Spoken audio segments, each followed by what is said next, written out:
What's up, guys? Corntrix02 here with another edition of What's New. Wrestlemania 29 just concluded a couple minutes ago. They're doing the post show right now, and it's been a long day. A lot of wrestling to watch today. Around 6 hours worth of a lot of WWE action today. I gotta say that's a lot, and the fact that for the first time ever you can watch this, you could watch the pay-per-view on not only your ordering on pay-per-view, but you can watch it on your mobile devices, or you can watch it on Xbox Live for the first time. Pretty innovative stuff. So it seems like WWE did a lot of up the game with that kind of stuff this year. WrestleMania 29 they even had a pre, and right now they're doing the post show. So it's kind of had that NFL, the Monday Night NFL feel, the Super Bowl feel to it with them having that, which was really interesting. They had JR, you probably watched it. They had JR, Kofi Kingston up there for some reason, since I guess the Kofi couldn't get in the match, so they put him on the commentary team. Scott Stanford and Dusty Rhodes, and that Dawson guy was doing interviews and stuff in the back. It's a pretty interesting little setup they did there, though. I really enjoyed that, breaking down every single match, giving their opinions on all the matches. So they did that for the pre-show. Towards the end of the pre-show, we had the Intercontinental Championship match, which between The Miz and Wade Barrett. Not the greatest match. It was all right. In the end, The Miz locked in the figure 4 leg lock and made Wade Barrett tap out, and he became the new Intercontinental Champion. I didn't really agree with that. I felt that Wade Barrett needs the title more. I feel like I don't see what the Miz is going to do with the title. I don't feel like the Miz is over enough for me. But maybe this time it'll be different with the Intercontinental Championship. You never know. So that match happened. After that, it was the show began. And for the first time in forever, they did not have anybody saying "America the Beautiful." They went straight into the matchup. I don't know about that. I mean, I feel like that's tradition. They should do that every year. But you know what? I wasn't complaining because they got to the matches right after that. So before they began the show with not the World Heavyweight Championship. This is my favorite thing. The World Heavyweight Championship match was not the first match on a pay-per-view. That made me really happy. The first match was the 6-man tag team match between The Shield and Sheamus, Randy Orton, and The Big Show. And it was a good way to get the crowd into it. Get I gotta say, The Shield kicked ass. So did Sheamus and Orton and Big Show too. A lot of cool spots. Big Show at one point ripping the jacket, little military vests off of the Shield, and they were like bare chested for the first time. Really aggressive matchup. We got to see the Shield try to go for that triple power bomb, and then Big Show speared all three of them. It was really cool spot right there. But in the end, I guess Orton and Sheamus felt that Big Show was being kind of selfish in the match. He tagged himself in, and towards the end, Big Show was in the middle of beating up the Shield, and Orton tagged himself in. Big Show looked really upset. I think Ambrose, Orton, I probably Rollins. Rollins came off the top rope with a springboard. Orton caught him in the RKO. He turned around to a spear by Roman Reigns, and Big Show did not help them out at all. 1, 2, 3, that was it. And after that, Big Show turned his back, KO punched both guys, and that was it. So I don't know what's going to happen with that, but that's what happened in that match. After that, it was Mark Henry versus Ryback, and Ryback's first ever matchup. It was what you expect. It's two guys going against each other. It's just two blocks hitting each other over and over again. Some clotheslines, all that stuff. Nothing really to talk about in this matchup. The fact that everybody wanted to know if Ryback could pick Mark Henry up for the shell shock, and actually he did pick him up. But the actual spot was that he dropped him on top of him, and then Mark Henry actually pinned him right after that, and Mark Henry won the match. Now, I don't agree with that either. I feel that Ryback, who's been in WWE for a while now, had numerous pay-per-view matches and not won a pay-per-view.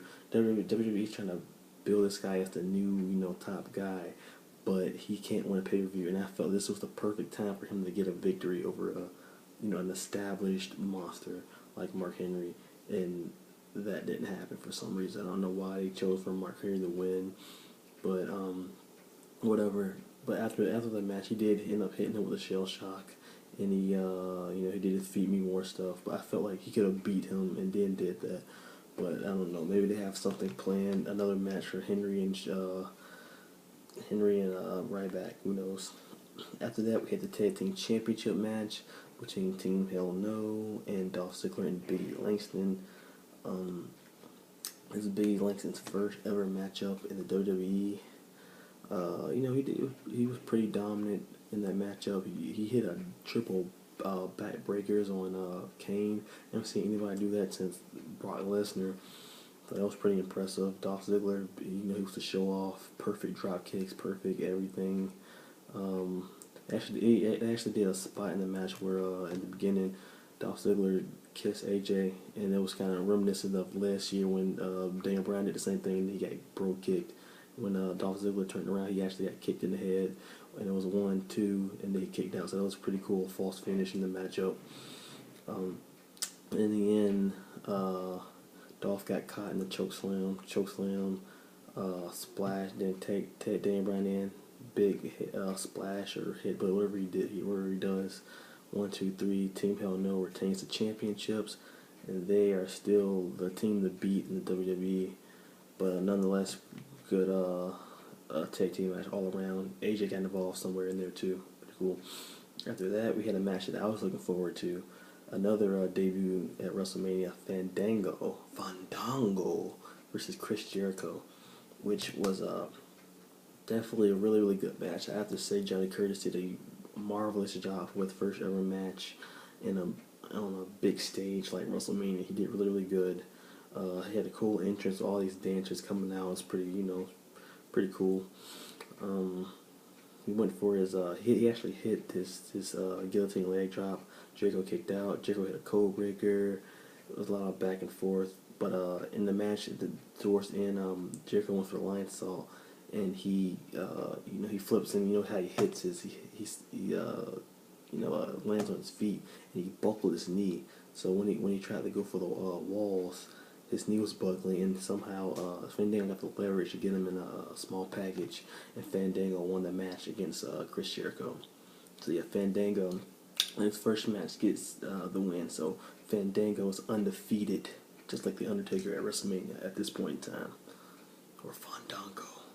Next, the World Heavyweight Championship match between Alberto Del Rio and Jack Swagger. He had a really, really cool promo at the beginning before the match started. But this is what I didn't like. Jack Swagger did not have an entrance in the pay-per-view for some reason. He was already in the ring, and they cut a little mini promo, and I was like, well, why didn't he come out? Why didn't they actually show them come out for it? I didn't understand that, but whatever. Del Rio came out in this cool, boxing robe thing. That match was actually surprisingly really, really good. Jack Swagger, ankle locks. Somehow he did a cool counter from the gut wrench powerbomb to the cross arm breaker, and a lot of cool little spots in there. And Zeb Coulter tried to get involved, beating up Ricardo, and a lot of cool things. But the ending was Jack Swagger getting back in the ring, and he got caught in the cross arm breaker, and he tapped out. So nonetheless, Del Rio was still your World Heavyweight Champion. After that, here's the time for now I'm getting to the really big matches. The Undertaker versus CM Punk was next. Really, really good. Probably one of my favorite matches of the night, next to Brock and Trips. CM Punk, they did just about everything you could think of. A lot of spots, from jumping off and trying to hit Undertaker with the elbow, to really cool counters from the GTS to the Tombstone Piledriver. My favorite spot in the whole match is when CM Punk hit the GTS and Undertaker bounced off the ropes and came back and lifted him up into a Tombstone Piledriver. That was probably the coolest spot of that whole match. And the crowd was definitely really, really into it. They had the crowd going in that matchup. Nonetheless, Undertaker gets the Tombstones, wins it 1, 2, 3. Had a cool, heartfelt moment. Saw a little tear coming out of Undertaker's eye as the urn was on the ground, and he picked up the urn up, and he finally got the urn from Paul Bear's urn, and it felt like a cool conclusion to that storyline. And it's really cool. That was a really cool match. If you have to see any match on that card, that's one of them you definitely need to see whenever you can.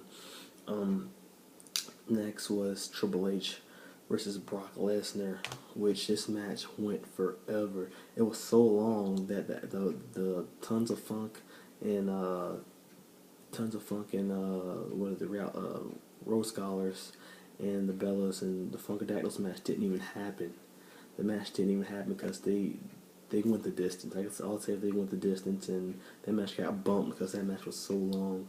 That was one physical match, I'm telling you. Brock Lesnar is a beast. John Wrestler just German suplexing belly to belly and Triple H all over the place.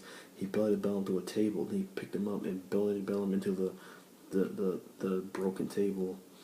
There was one point where when Shawn Michaels tried to get involved and hit the super kick, caught the super kick, spit him, took it down in F5. Shawn Michaels, a couple chair shots and all of that. It was really a big brawl, and most of the time Brock Lesnar was in control. He went for at the point he went for the Kimura lock, trying to break Triple H's arm. Triple H got out of it, but then Triple H tried to put it on Brock Lesnar, and he put the thing on him like 4 or 5 times, and Brock Lesnar powered out of it every single time, and they had me going because I really thought that Brock Lesnar was going to tap out, but he didn't. But it ended with the pedigree on the steps, and Triple H wins, and he's still employed. He's still a active wrestler, I guess. Whenever he does wrestle, he can wrestle. And I don't know where they're going to do with Brock Lesnar, but Brock Lesnar is scheduled for Extreme Rules, so I'm not sure who he will be fighting, but only time will tell. And then it was the main event, John Cena versus The Rock. No special interests, just came out there and got straight to it. The match started kind of slow. It was really slow at the beginning. I really was like kind of out of it. I mean, especially after me being into the last 2 matches so much, I wasn't into the match as much. But then it picked up. I never seen so many finishes in my day. It kind of reminded me of Rock and Stone Cold in their last WrestleMania match with all the finishes back and forth. Even at the point where The Rock actually went for the 5-knuckle shuffle, and they were going to do the same finish as last year, but Rock kicked out. Cena went for the 5-knuckle, not the people's elbow again, but this time he tricked him, and a lot of reversals until attitude adjusted. Rock bottom, reverse. I gotta say, it was like almost like had to be at least almost over a 15 finisher attempts in the entire matchup. But it was pretty good. Ended up with Cena hitting a final AA. 1, 2, 3. John Cena is your new WWE champion. When I didn't like that much the fact that this is what I really didn't want them to do. I knew Cena was going to win, but I didn't want The Rock and John Cena to shake hands and hug and all that stuff. We've seen that before. We've seen that at previous WrestleMania. I don't feel like that has to happen every time. 2 rivals go at it. They have to hug and do all this crap. And basically, yeah, they hugged and they went up to the ramp, and The Rock holds up John Cena's hand and he's your champion, like a passing of the torch or something. Really didn't like that part, but it's whatever. Overall, I felt like the pay-per-view was kind of it was I can definitely say that it was predictable but good nonetheless. Am I happy that I didn't go there to actually see it in live? Yes, because it wasn't that great of a pay-per-view that I really would want to go to, but it was good to watch on TV. So yeah, guys, that's WrestleMania 29. Pretty good match. Pretty good matches. Pretty predictable in a lot of them, but good nonetheless. And if you get the chance to get it on DVD, I would definitely do that. And yeah, guys, comment, rate, subscribe. See you guys in the next video. Stay gold.